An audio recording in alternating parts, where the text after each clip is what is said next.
बिस्मिल्लाहिर्रहमानिर्रहीम। अस्सलामुअलैकुम। लबना आइडियाज़ में वेलकम है आप सबका।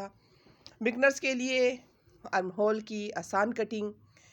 बिगनर्स को सीखने में थोड़ी प्रॉब्लम होती है कि आर्म होल को किस तरह नाप लेना चाहिए, किस तरह उसकी कटिंग करनी चाहिए। तो सबसे पहले उन बहनों की फरमाइश पूरी करती हूँ कि जिन्होंने कमेंट में कहा कि आप पहले से ही दामन को बिछा के रख लेती हैं जिससे हमें समझ नहीं पड़ती। तो सबसे पहले मैं आपको बताती चलूँ कि मेरे पास जो नाप मौजूद है उसकी लंबाई जो है वो 43 इंच है, जबकि दामन की चौड़ाई 27 इंच है और हमारे पास तीरा जो है वो 18 इंच है और चेस्ट इसकी जो है वो है 12 इंच। कमर इसकी है 11 इंच और मतलब ये हाफ इंच में आपको बता रही हूँ।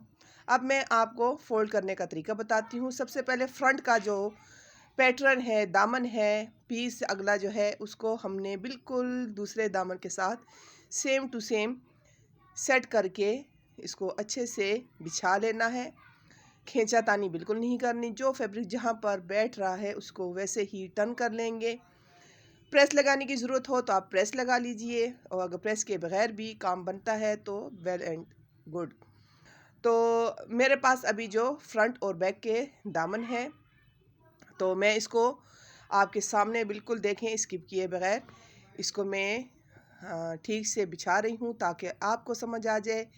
आपने बस एक बात का ध्यान रखना है कि आपने फ्लावर का, अगर आपकी शर्ट में फ्लावर है तो दोनों को आगे पीछे की तरफ से सेम टू सेम रखें।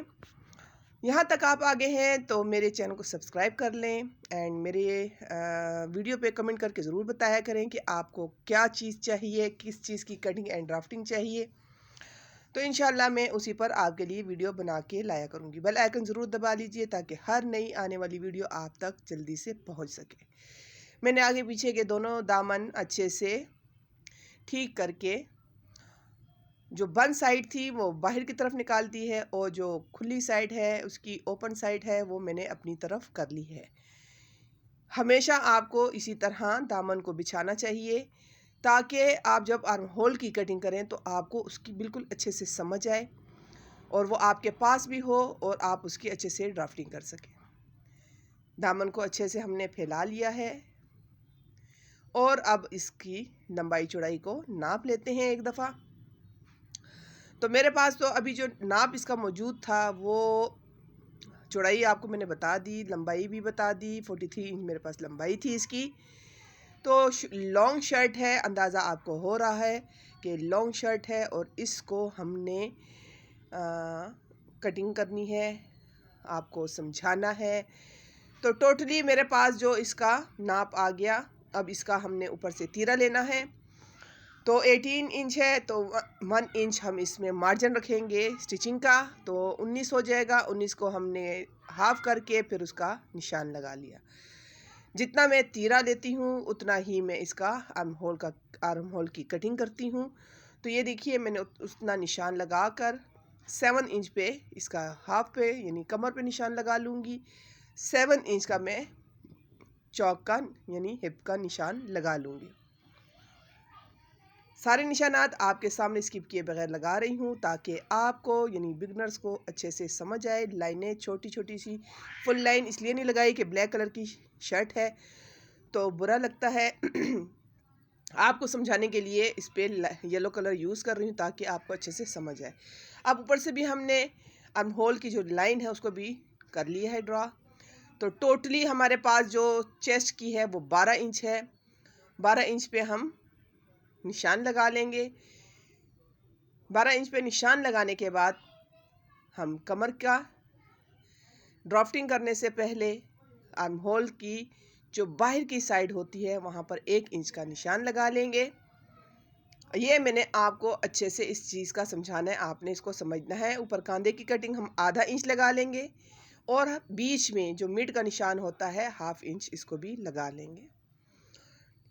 अब क्या करना है कि आपको थोड़ा सा डीप कटिंग करना सामने से दिखाती हूँ। ये देखिए, तो इस शर्ट को हमने ना आपके सामने दोबारा से अच्छे से फैला ली है। अब ऊपर से जो निशान है वो नीचे तक बैक साइड का निशान लगाया है हमने, बिल्कुल नीचे तक। अब ऊपर से निशाना जो 1/2 इंच हमने बाहर लगाया था वहाँ तक लगाकर बिल्कुल आराम से इसको नीचे की तरफ से गोलाई को घुमाते हुए हम चेस्ट तक ले जाएंगे। तो ये देखें कितनी आसानी से।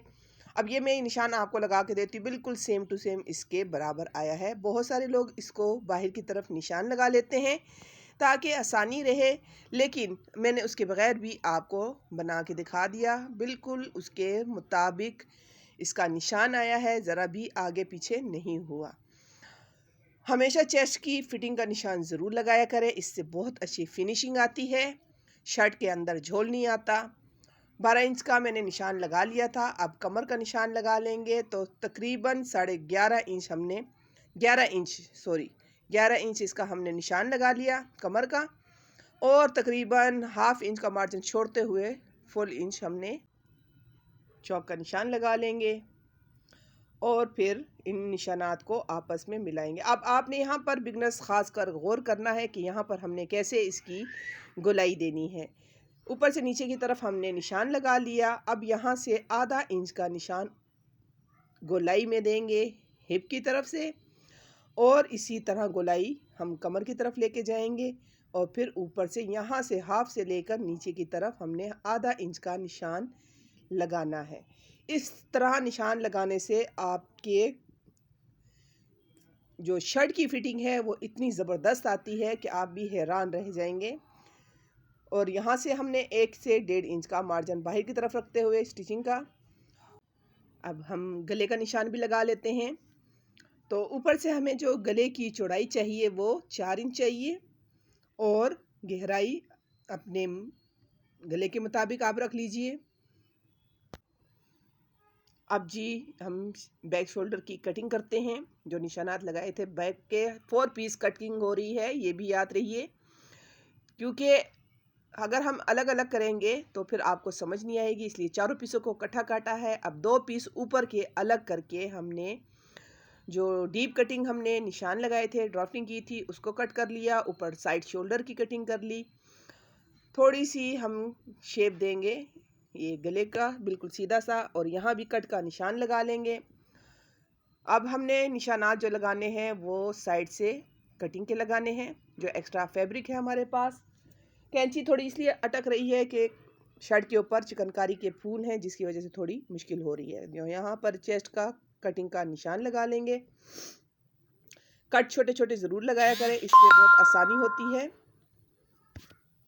ये यहाँ से भी बिल्कुल अच्छे से तमाम कटिंग के निशानात सेम टू सेम होने चाहिए, ताकि शर्ट जब स्टिचिंग करें तो आपको कोई मुश्किल ना हो। अब हम यहाँ से बैक गले की 3.5 इंच से 4 इंच की चौड़ाई थी हमारे पास, और 3 इंच इसकी गहराई थी। अच्छे से हमने गोलाई दे दी और इसको कट कर लिया। ये थी आज की हमारी वीडियो। मिलते हैं नेक्स्ट वीडियो के साथ। अल्लाह हाफिज़।